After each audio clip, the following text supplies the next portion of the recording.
Faba beans have traditionally been the pulse of choice for irrigators because they handle wet feet a little bit better than some of the older pulses that are out there. They have been looked at being quite high risk though, with high water prices coupled with the volatility in the pulse market.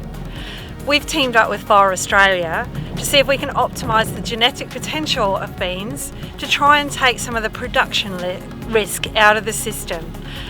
Damien, what's the focus of the research here?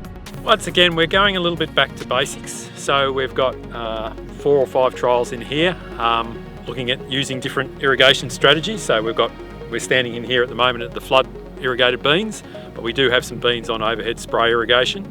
We're also looking at some population work. Once again, this trial here has got sowing rates between 10 and 36 seeds per square metre.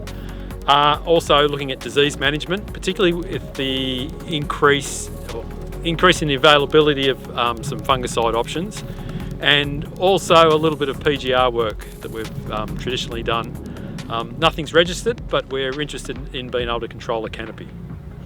So with the seed rate stuff, are you seeing a big difference? Because I know that those higher seed rates are really hard to achieve, just physically get down through the tube in time. So are we getting compensation in those lower seed rates that may be able to help us drop that back?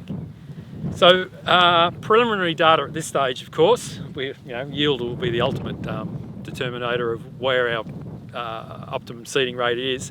But yes, you're right, Charlie. We've traditionally been saying we should be about 25 plants per square metre, which is bean rates of up to about 200 kilos to the hectare. So it is difficult to get that out of a machine.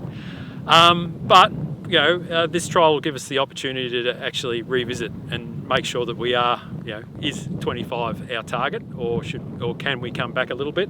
To date, we haven't seen a great deal of compensation in the dry matter production in the beans. You can pick which plots are the lower seeding rate plots. You talked about use of fungicides. What diseases do you generally see out here, and how much of a hit do they potentially cost a bean grower? Traditionally, we've always been concerned about chocolate spot and ascochyta. It's actually the run of dry seasons has reduced the pressure, but we are going to get the wet season like 2016, which does put the disease pressure back onto the beans and make the diseases a little bit harder to control.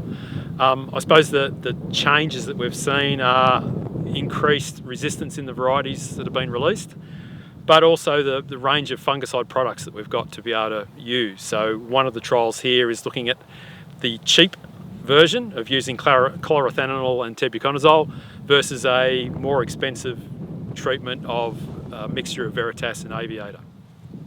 Great. I'll be interested to see if those beans begin to compensate later in the season.